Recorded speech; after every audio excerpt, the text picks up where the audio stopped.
شروع اللہ کے نام سے جو بڑا مہربان نہایت رحم والا ہے۔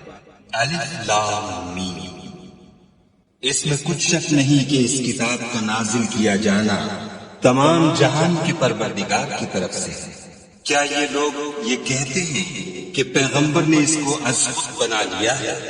نہیں، بلکہ وہ تمہارے پروردگار کی طرف سے برحق ہے، تاکہ تم ان لوگوں کو ہدایت کرو جن کے پاس تم سے پہلے کوئی ہدایت کرنے والا نہیں آیا، تاکہ یہ رستے پر چلے۔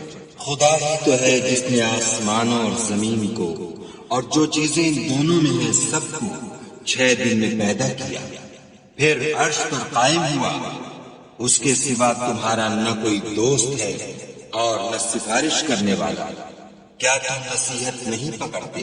وہی آسمان سے زمین تک کے ہر کام کا انتظام کرتا ہے، پھر وہ ایک روز جس کی مقدار تمہارے شمار کے مطابق 1000 برس ہوگی، اس کی طرف صعود اور رجوع کرے گا۔ یہی تو پوشیدہ اور ظاہر کا جاننے والا اور غالب اور رحم والا خدا ہے، جس نے ہر چیز کو بہت اچھی طرح بنایا، یعنی اس کو پیدا کیا، اور انسان کی پیدائش کو مٹی سے شروع کیا، پھر اس کی نسل خلاصے سے یعنی حقیر پانی سے پیدا کیا، پھر اس کو درست کیا، پھر اس میں اپنی طرف سے روح پھونکی اور تمہارے کان اور آنکھیں اور دل بنائے، مگر تم بہت کم شکر کرتے ہو۔ اور کہنے لگے کہ جب ہم زمین میں ملیا میٹ ہو جائیں گے تو کیا اثر نو پیدا ہوں گے؟ حقیقت یہ ہے کہ یہ لوگ اپنے پروردگار کے سامنے جانے ہی کے قائل نہیں۔ کہہ دو کہ موت کا فرشتہ جو تم پر مقرر کیا گیا ہے تمہاری روحیں قبض کر لیتا ہے، پھر تم اپنے پروردگار کی طرف لوٹائے جاؤ گے، اور تم تعجب کرو جب دیکھو کہ گناہ گار اپنے پروردگار کے سامنے سر جھکائے ہوں گے اور کہیں گے کہ اے ہمارے پروردگار، ہم نے دیکھ لیا اور سن لیا، تو ہم کو دنیا میں واپس بھیج دے کہ نیک عمل کریں، بے شک ہم یقین کرنے والے ہیں۔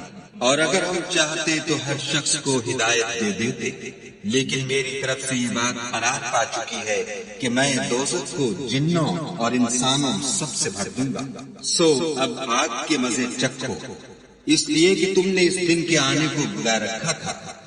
آج ہم بھی تمہیں بھلا دیں گے، اور جو کام تم کرتے تھے ان کی سزا میں ہمیشہ کے عذاب کے مزے چکھتے رہے۔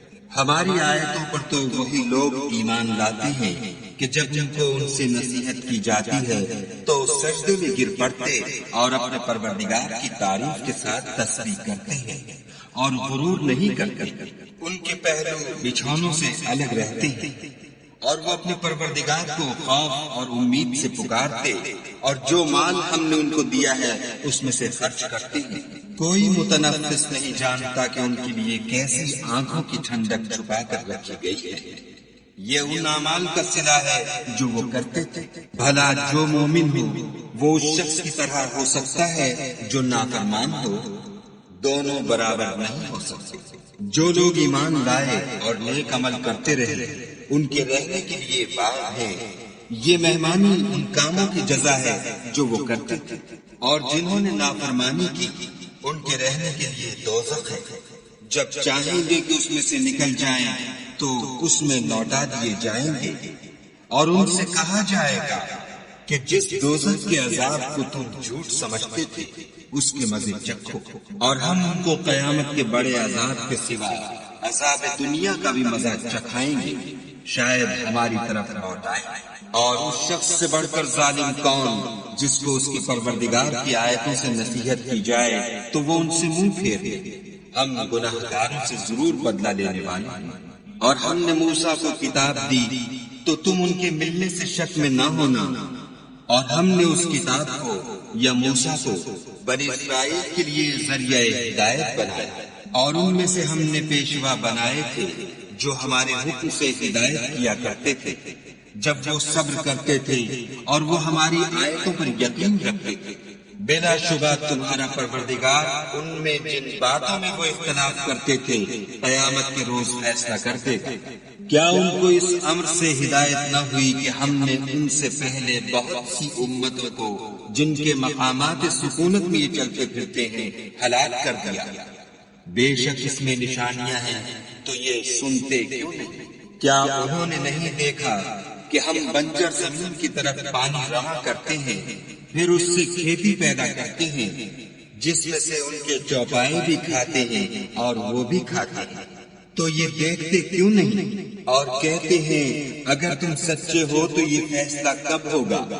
کہہ دو کہ فیصلے کے دن کافروں کو ان کا ایمان لانا کچھ بھی فائدہ نہ دے گا اور نہ ان کو مہلت دی جائے گی، تو ان سے منہ پھیر لو اور انتظار کرو، یہ بھی انتظار کر رہے ہیں۔